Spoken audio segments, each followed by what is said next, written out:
Friends బాగున్నారు అందరూ బాగుండాలా, మనమందరం బాగుండాలా అని మనస్ఫూర్తిగా దేవుని అయితే కోరుకుంటున్నా. చూడండి ఫ్రెండ్స్, ఈరోజు నేను చేసే వీడియో ఏంటంటే పొంగల్ చేస్తున్నా. చూడండి, మనకు పొయ్యట్లో వాళ్ళు తినేది మనకులాగా మసాలా అది ఇది కారం అంట ఇటెల్లో ఐటమ్స్ అన్నీ దొరకవు కాబట్టి ఓన్లీ కందిబేడలు బియ్యము వేసి నానబెట్టాల. మళ్ళీ చేసేటప్పుడు అయితే వీడియో చేస్తాను. వీడియో చూసేవాళ్ళు లైక్ చేయండి, సపోర్ట్ చేయండి. ఓకే, కొలతల కింద తీసుకోవాలా. ఒక 2 కప్పులు వచ్చేసి చూడండి, 2 కప్పులు వచ్చేసి బియ్యం తీసుకోవాలా, 2 కప్పులు వచ్చేసి బేడలు తీసుకోవాలా. వీళ్ళు అలాగే తింటారు. మళ్ళా చేసేటప్పుడు అయితే మళ్ళీ వీడియో అయితే చేస్తా. వీడియో చూసి వాళ్ళు లైక్ చేయండి, షేర్ చేయండి, సబ్స్క్రైబ్ అయితే చేయండి. చూడండి, ఈరోజు వచ్చేసి పొంగల్ చేస్తున్నా. మన మాటలలో పొంగల్ అంటారు, అరబీలో వచ్చేసి ఐదస్ అంటారు, ఐదస్ సవ్య అని అంటారు. చూడండి, ఐస్ వచ్చేసి బియ్యము, అదర్స్ వచ్చేసి బేడలు, ఇలా అలాగంటారు. సరేనా?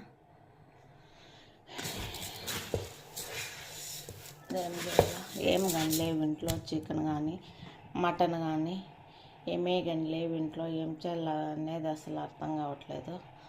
ఆలోచిస్తా అంటే ఇది వచ్చేసింది మైండ్లోకి. ఇదైతే సింపుల్గా ప్రస్తుతానికైతే మన పెసురులు వేసి చేద్దామని అనుకున్నాను. మళ్ళీ పెసురులు వేసి చేస్తే మళ్ళీ దానికి మళ్ళీ కూరగాయలు వేసి కూర అయితే చేయాల. ఊరికే పెసురులును అన్నం అయితే ఇల్లు తినరు. ఈ పొంగల్ అయితే తినేస్తారు, మనకులాగే తినేస్తారు అని చెప్పేసి పొంగల్ చేద్దాంలేని డిసైడ్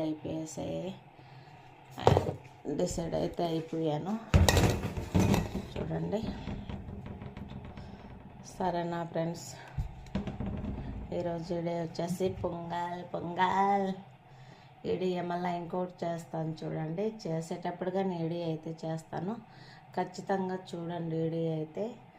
వీడియో చూసిన తర్వాత పొంగల్ చేసే విధానం ఇలాగేనా, లేదు ఇంకొక రకంగా మీరు ఇంకొక మోడల్లో ఏమన్నా చేస్తారా? ఎందుకంటే ఒక్కొక్కరు వచ్చేసి ఒక్కొక్కరు స్పెషల్గా చేస్తూ ఉంటారు కదా. ఒక్కరు ఒక్క ఐటెంతో చేస్తారు, ఇంకొకరు ఇంకొక ఐటెంతో చేస్తారు కదా. అలాగేమన్నా నేను చేసే విధానం కాకుండా మీరు చేసే విధానంగా ఉంటే నాకైతే కామెంట్ బాక్స్లో కామెంట్ పెట్టండి. ఖచ్చితంగా నేను కానీ మీరు చేసినట్టు